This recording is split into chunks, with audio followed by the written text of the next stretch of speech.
ہمارے ذہنوں میں جو معیارات بیٹھے ہوئے ہیں وہ کیا ہے؟ کامیابی پیسے سے ہے، کامیابی جائیداد سے ہے، کامیابی کاروبار سے ہے، کامیابی شہرت سے ہے، کامیابی اقتدار سے ہے. یہ معیارات ہیں. جو جتنا دولت مند اتنا کامیاب، جو جتنا مشہور اتنا کامیاب، جو جتنا پاپولر اتنا کامیاب، جو حکومت پر پہنچ گیا کامیاب، جس نے بڑا کاروبار جما لیا کامیاب، جس نے بہت جائیداد بنا لی کامیاب. یہی ہے اصل میں ساری بس کی گانٹھ. جو تصور کامیابی کا ہوگا اسی کے مطابق آپ کی بھاگ دوڑ ہوگی، اسی کے لیے جد و جہد ہوگی، اسی کے لیے توانائیاں صرف ہوں گی، اسی کے لیے دن رات کی مشقت ہوگی.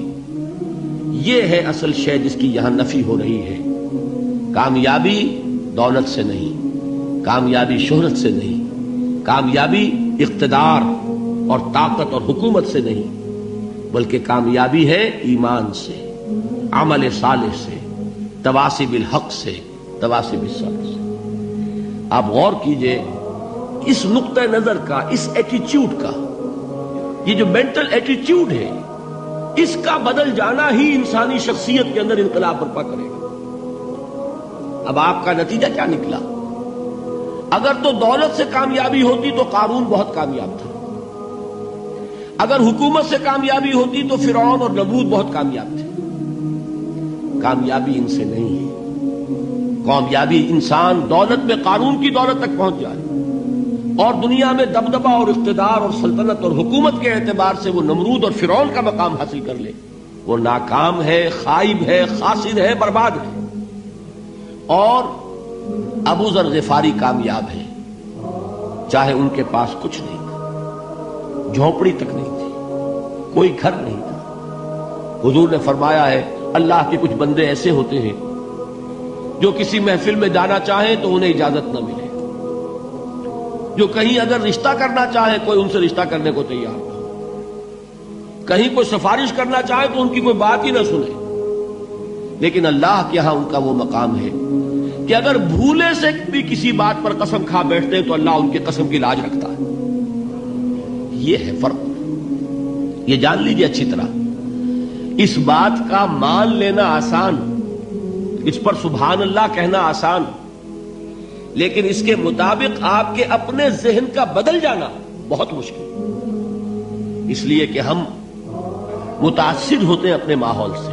وہ بڑا محل ہے، دیکھ کر ایک دفعہ جھجری آتی ہے، وہ بڑی سی 20 فٹ لمبی کار سناٹے کے ساتھ آپ کے پاس سے گزر گئی. ایک دفعہ اعصاب کے اندر ارتعاش ہوتا ہے، محسوس ہوتا ہے بڑے یہ نصیبے والے لوگ ہیں، بڑے خوش نصیب، بڑے کامیاب. حالانکہ کچھ معلوم نہیں کہ یہی سب سے بڑی بد نصیبی ہو سکتا ہے کہ یہی سب سے بڑی ناکامی ہو. اگر ذہنوں میں یہ بات بیٹھ جائے کامیابی کس شے سے. یہی وجہ دیکھیے قرآن مجید میں بارہا آپ دیکھیں اولئک هم المفلحون، یہ ہے لوگ کامیاب ہونے والے.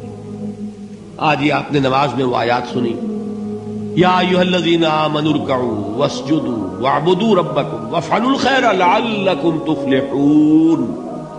اے ایمان والو، رکوع کرو، سجدہ کرو، اپنے رب کی پرستش اور بندگی کرو اور اچھے کام کرو تاکہ تم کامیاب ہو جاؤ. تو کامیابی کن چیزوں سے ہے؟ یہ ہے سب سے بڑا سبق. یہ ہمارے دل میں اگر بات بیٹھ جائے، ٹھک جائے، تو زندگی بدل جائے گی.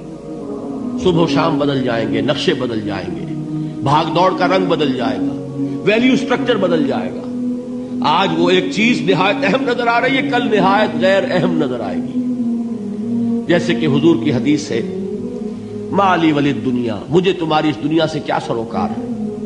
انما مثلی کراکب استظل تحت شجرۃ ثم راح فترکها، میری مثال تو اس سوار کی سی ہے جو تھوڑی دیر کے لیے ایک درخت کے سائے میں ٹھہرتا ہے سستانے کے لیے، پھر وہ اپنا راستہ لیتا ہے. اسے اس درخت سے مستقل تعلق اس کا نہیں ہے، وہ اس کا گھر نہیں، وہ اس کی منزل نہیں. اسی طرح یہ دنیا میرا گھر نہیں ہے. اب دیکھیے ہم کہتے ہیں انا للہ و انا الیہ راجعون، ہم تو مسافر ہیں، ہم اللہ کے پاس سے آئے، اللہ کی طرف ہمیں لوٹ جانا ہے. کن فی الدنیا کانک غریب و عابر سبیل، حضور فرماتے ہیں دنیا میں ایسے رہو جیسے کہ تم اجنبی ہو یا راہ چلتے مسافر ہو. لیکن یہ طرز عمل کب ہوگا؟ جبکہ یہ آیت ہمارے ذہنوں کے اندر بیٹھ گئی ہو. والعصر ان الانسان لفی خسر الا الذین آمنوا وعملوا الصالحات وتواصوا بالحق وتواصوا بالصبر. یہ ہے اصل بات جو میں نے عرض کیا تھا کہ میں بتاؤں گا صحابہ کیوں ایک دوسرے کو یاد دلاتے تھے. اس لیے کہ دیکھیے جیسے برف باری اگر ہو رہی ہو، آپ باہر نکلیں گے تو برف آپ کے کپڑوں پر جم جاتی ہے نا، تو آپ جھٹکتے ہیں کپڑوں کو تاکہ برف ہٹ جائے. ہمارے ایمان پر اس دنیا میں رہتے ہوئے جب ہم متاثر ہوتے ہیں ماحول سے تو گردہ آ جاتا ہے، برف پڑ جاتی ہے.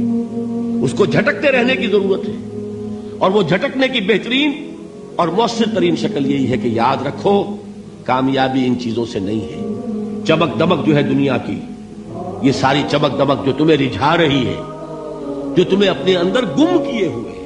یہ لفظ گم پر اقبال کا وہ شعر یاد آ گیا کہ کافر کی یہ پہچان کے آفاق میں گم ہے، اور مومن کی یہ پہچان کے گم اس میں ہے آفاق. تم گم نہ ہو کر رہ جاؤ، اس میں مبہوت نہ ہو کر رہ جاؤ، مرعوب نہ ہو کر رہ جاؤ. دنیا ہی کی محبت تمہارے اوپر ڈیرے نہ ڈال دے، تمہارے دلوں کے اوپر مسلط نہ ہو جائے.